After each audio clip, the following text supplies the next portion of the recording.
আহাদ। আল্লাহ বলছেন বলে দিন তিনি আল্লাহ এক। কাকে বলছেন?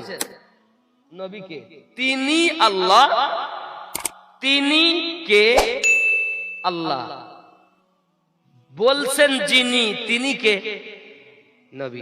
ভালো করে মাথায় রাখুন, ইনি মানলে তিনি মানা হয়।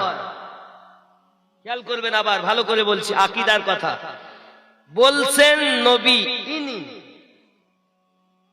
তার কথা, তিনি আল্লাহ।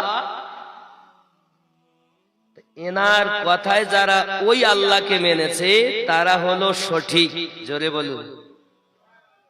তাহলে আগে নবীকে মানতে হচ্ছে, বিশ্বাস করতে হচ্ছে, তারপরই আল্লাহ এক বলে মেনে নিতে হচ্ছে। জোরে বলুন।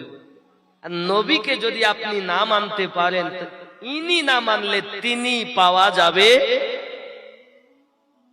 এটাই ঈমান। আবাজি আমার সোনা মানিকেরা, কবরের ভিতরে আপনার আবার এমনি করে প্রশ্ন উত্তর আপনার কেনা হয়ে যাবে বাবা। এখন প্রশ্ন হলো, বলো তুমি এই ব্যক্তি সম্পর্কে কি ধারণা ছিল দুনিয়ায়? বলো।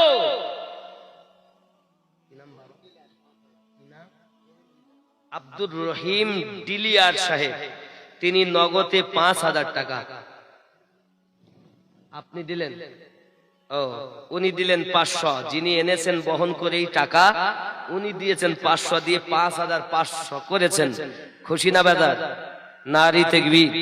দেখুন বাবা, আমি জানি যে আপনারা বক্তব্য শুনবেন বলে আমি খালি ওয়াজ করছি, পয়েন্টের ওয়াজ। হয়তো আপনাদের ভালো নাও লাগতে পারে, কিন্তু বিষয়টা হলো এমনি রাত ১২টার পরে মানুষ এমনি মন ভালো থাকে না, বুঝতে পেরেছেন? তারপরও আমি আপনাদেরকে বলছি, এই আকীদার কথা, এগুলো ঠিক না হলে আপনার কোনো আমলের দাম নাই। আকীদা ঠিক করুন। কবরে জিজ্ঞাসা এই ব্যক্তি সম্পর্কে তোমার কি ধারণা? দুনিয়াতে কি বলতে এই ব্যক্তিকে? যে নবী কিছু জানে না এটা বলতে, না নবী গায়েব জানে না এটা বলতে, হাজির নাজির নয় এটা বলতে? নবী সম্পর্কে তোমার কি ধারণা?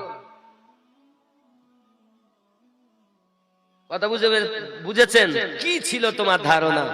এখন যদি সে বলে নবী কিছু জানতো, কিছু জানতো না, এটা জানতো ওটা জানতো না, এ তো বলবে নাকি এটা কিছু জানতেন, জিবরাইল আনতেন তাই জানতেন, না আনলে নবী জানতেন না। তাহলে ও কি সঠিক বললো? কথা বলেন, সঠিক বলিনি। তাহলে সে মুমিন হতে, পরীক্ষা পাশ করতে, ২ নাম্বার, নবী গায়েব জানে না, অদৃশ্যের সংবাদ নবী জানে, সেও পাশ করতে পারলো। যদি তার ধারণাই থাকে নবী গায়েব জানে না, হাজির নাজির হতে পারে না, কিন্তু নামাজে আবার পড়তেছে ও। খেয়াল করবেন আমার কথা, খুব মাথায় রাখুন। নামাজ যখন আমরা পড়ি তখন আমরা বলি আসসালামু আলাইকা আইয়ুহান নবিয়্যু, বলি কি বলি না? ৭৩টা দল কিন্তু একই কথা বলি, বলি কি বলি না? আইয়ুহান নবিয়্যু, এই নবীর উপরে দরুদ ও সালাম। নামাজ থেকে বাইরে এসেছে, জিজ্ঞাসা করছে নবী কোথায়? তো বলছে নবী মদিনায়, আমি হলাম, জায়গাটার নাম কি, বুড়িকুড়িতায়। এখন রহমতে আলম কনফারেন্সে আমি, আর নবী মদিনায়। তাহলে আমি দিনাজপুর, নবী মদিনায়। নামাজে বলেছি এই নবীর উপরে। খেয়াল করবেন আকীদার কথা। নামাজে বলেছি এই নবীর উপরে দরুদ সালাম, এই মানে এই মাওলানা জাহাঙ্গীর আলম সাহেব পাশে আছে, তাহলে নিশ্চিত এই। আর ওই গেটের মুখে একজন, তাহলে বলতাম ওই আসসালামু আলাইকা আইয়ুহার রাসূল যালিকার রাজুল। आसमा इशारा, करीब का सिगा बाईद का नहीं, करीब का है। এই ব্যক্তি সম্পর্কে কি ধারণা? আবার আসসালামু আলাইকা আইয়ুহান নবিয়্যু, কা কে কু, এ তো আমার সেই আবার মিজান পড়তে হবে এখন আমদ নামা। কথা বুঝতে পেরেছেন? এই কা, এখন কা কুম আমাদেরকে বলে আসসালামু আলাইকুম, আর নবী পাকের জন্য আসসালাতু আসসালামু আলাইকা। কেন? আমি একা থাকলেও কুম, 10 জন থাকলেও কুম। কি নাম বাবু? বেনামি নাম আছে বলিনি। 350 টাকা। আল্লাহ কবুল করেন, জোরে বলেন আমিন। খেয়াল করেন।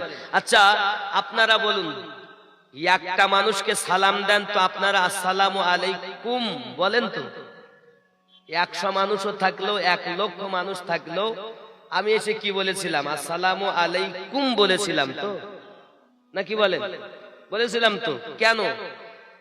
একজন ধরেন জাহাঙ্গীর আলম সাহেব, আমি রাস্তায় দেখা হয়েছে, আসসালামু আলাইকুম বললাম। কেন?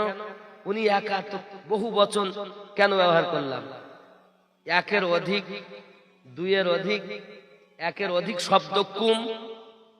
এই কারণে যে জাহাঙ্গীর আলম সাহেব একা নেই, সঙ্গে 2 জন ফেরেশতা আছে। জোরে বলুন।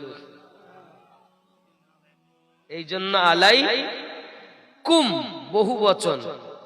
কিন্তু আমার নবী পাক সাল্লাল্লাহু আলাইহি সাল্লামের কাছে কোনো ফেরেশতা নেই, তাই বলা হয় আসসালামু আলাইকা। জোরে বলুন। তাহলে বুঝেছেন? আসসালামু আলাইকা আইয়ুহান নবিয়্যু, এই নবীর উপরে দরুদ ও সালাম। এই মানে কই? ডাইনে, বামে, পিছনে, সামনে, উপরে, নিচে, কোথায়? এই নবী তো বললাম, এই বলতে কোথায়? আল্লাহ পাক বলেন তোমরা বুঝতে পারোনি, সূরা আহজাব খোলো, 6 নম্বর আয়াত পড়ো। আমি আল্লাহ বলে দিলাম বিসমিল্লাহির রহমানির রহিম, আন-নাবিয়্যু আওলা বিল মুমিনিনা মিন আনফুসিহিম, প্রত্যেক মুমিনের জানের থেকে আরো নিকটে নবী রয়েছে। এর নাম আকীদা। আকীদার প্রশ্ন হবে কবরে। হে যুবক, এখন উত্তর যদি আমরা দিতে পারি তাহলে আমাদের জন্য প্রাইজ, আর নইলে আমাদের দূর অবস্থা। এবার খেয়াল করুন, কবরের মধ্যে যখন আপনার আমাকে জিজ্ঞাসা করা হবে, বাবা এই কবরের ভিতর আযাব, আব্বা আমার এত সীমাহীন আযাব, আপনি খেয়াল করুন যুবকেরা, আমার কবরের ভিতরে আযাব দেবে মুমিনদের নয়, কাফেরদের, ঈমান হারাদের, বদ আমলকারীদের। নেক আমলকারীদের জন্য আযাব নাই, ঈমানদারের জন্য আযাব। হে যুবকেরা আমার, ঈমানদারের জন্য আযাব নাই, ঈমানদারের জন্য শুভ সংবাদ। আসমান নিয়ে আওয়াজ হবে, আল্লাহ পাকের গায়েবী একটি আওয়াজ আসবে, আয়ে ফেরেশতা, আমার বান্দা আমার বান্দি সঠিক কথা বলেছে, তার জন্য আরামের বিছানা করে দাও। পর যেমন বিবাহ করতে গিয়ে, বিয়ে করে শ্বশুর বাড়িতে যায়, অথবা ফুলসজ্জা রাতে গিয়ে বিবি নিয়ে আসে।